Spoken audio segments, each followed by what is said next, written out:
राजीव जी, चुनाव के अलावा भी चुनाव पे हम बात करते हैं। अभी फागुन का महीना चल रहा है और नया कैलेंडर आएगा चैत से कुछ दिनों बाद। मौसम बदलता है इन दिनों। पुरानी पत्तियां पेड़ों से गिरती हैं, नई पत्तियां आती हैं।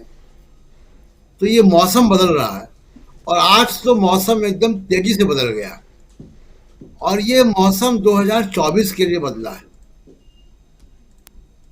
देखिए, मोदी साहब के तीन बहुत अहम क्या कहें कि स्तंभ हैं। कॉरपोरेट, गोदी मीडिया और इलेक्शन कमीशन। जिस तरह से इलेक्शन कमीशन उनके हिसाब से चुनाव करवाता है, इसमें कोई आरोप आरोप नहीं है, क्योंकि ये आरोप अगर कमजोर होते तो सुप्रीम कोर्ट इतना बड़ा फैसला नहीं लेता। इसलिए आरोप बहुत पुख्ता है। देश की सबसे बड़ी कोर्ट ने इस पे अगर प्रश्न लगाया है तो ये आरोप पुख्ता है कि सुप्रीम की इलेक्शन कमीशन कैसे चुनाव करा रहा था। जी। पहले आता हूं गोदी मीडिया पे। पिछले 2 दिनों में NBTSA यानी जो national news broadcasting and digital standard authority है, जिसमें रिटायर्ड सुप्रीम कोर्ट का जज उसका हेड होता है, उसने हेट स्पीच पर, मुसलमानों के खिलाफ नफरत फैलाने के मामले पर 25,000 रुपए का फाइन किया है एक टीवी चैनल पर। कई वीडियो हटवाए हैं नफरत वाले।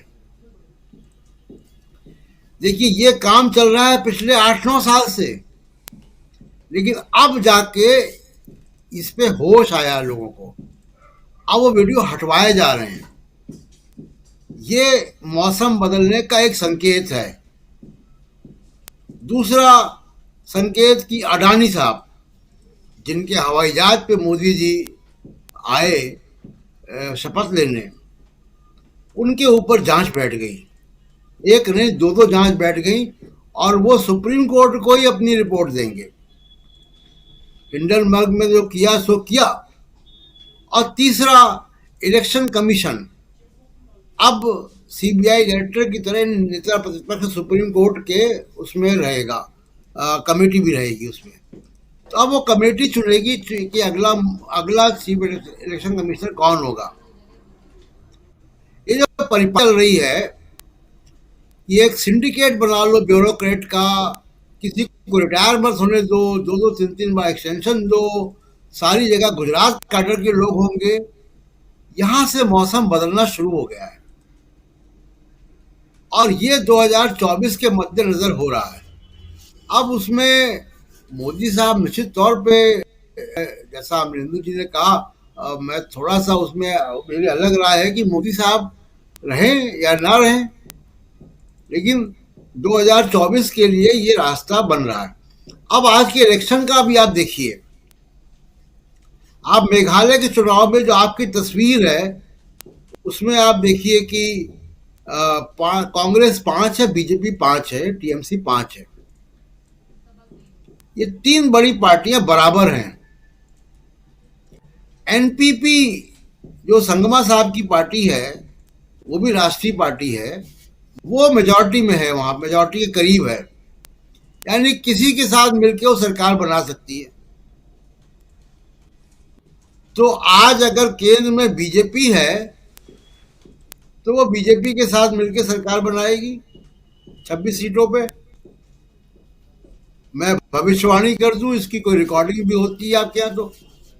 बिल्कुल होती है। 2024 में अगर सरकार बदल गई तो यही NPP उसी के साथ समझौता करके सरकार बनाएगी जिसकी सरकार दिल्ली में आएगी। अब नागालैंड पे आइए आप।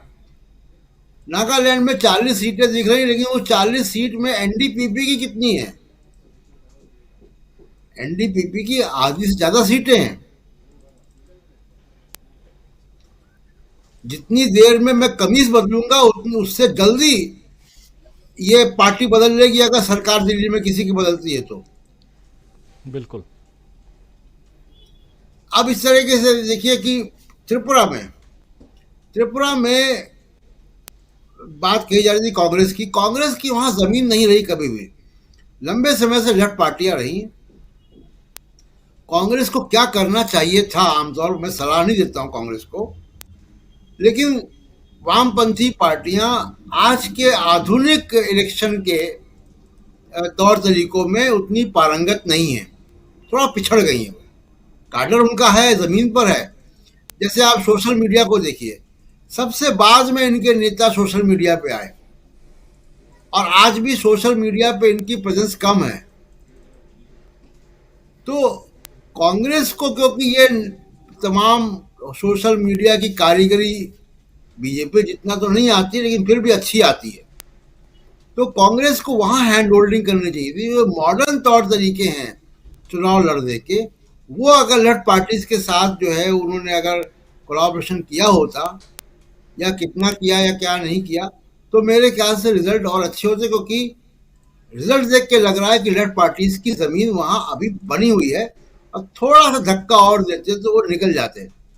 तो थोड़ा सा धक्का कांग्रेस दे सकती थी, बावजूद इसके कि कांग्रेस की वो जमीन त्रिपुरा नहीं है, हमेशा लठ पार्टीज की जमीन रही है, वहीं उन्हीं की सरकारें लगातार चुनकर आती रही है।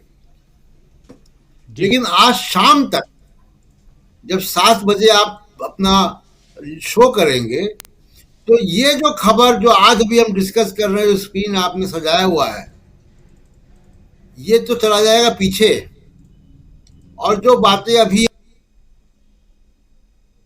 की, क्योंकि बड़ी खबरें वहां से आ रही हैं। अब आखिरी बात मैं कह दूं, जो उपचुनाव हो रहे हैं, देखिए उपचुनाव में बहुत बड़ा एक संकेत आ रहा है, खासकर सागर डिघी वेस्ट बंगाल से, कि तृणमूल से सीट खींचकर कांग्रेस के पास आ रही है। ये वैसे ही इंडिकेशन है जैसा कि दिल्ली के नगर निगम के चुनाव में मुस्लिम बाहुल सीटों पे कांग्रेस जीती थी। अगर ये मुस्लिम वोट बैंक कांग्रेस की तरफ आता हुआ दिख रहा है, तो 2024 में उसका बड़ा असर होगा, क्योंकि 2-3 चुनाव में, 2009 के बाद से मैं कह सकता हूं कि मुस्लिम वोट कांग्रेस को नहीं मिलता रहा है, बहुत ही ना के बराबर मिलता रहा है। वो अगर आएगा वापस, तो सबके लिए, क्षेत्रीय पार्टियों के लिए चिंता की बात है, और कांग्रेस के लिए खुशी की बात है। इसमें उनको काम करना चाहिए। अब तमिलनाडु में कांग्रेस आगे है, महाराष्ट्र में महाविकास आघाड़ी 1 सीट ले रही है, तो उपचुनाव में भी आप देखिए कि कांग्रेस और बीजेपी 3-3 के बराबर के हिस्से पे है। तो 2024 के लिए आज से मौसम बदल रहा है। जी, मौसम बदल रहा है, ये आप टैगलाइन दे चुके हैं शाम के न्यूज पॉइंट के लिए। बिछ गई सियासी विसार, खेला जा रहा है सियासी खेल, जारी है वार पलटवार, शह और मात के खेल में बनाई जा रही है रणनीति। कौन पड़ेगा किस पर भारी, ये कभी भी सिर्फ हस्तक्षेप.com पर अमलेंदु उपाध्याय के साथ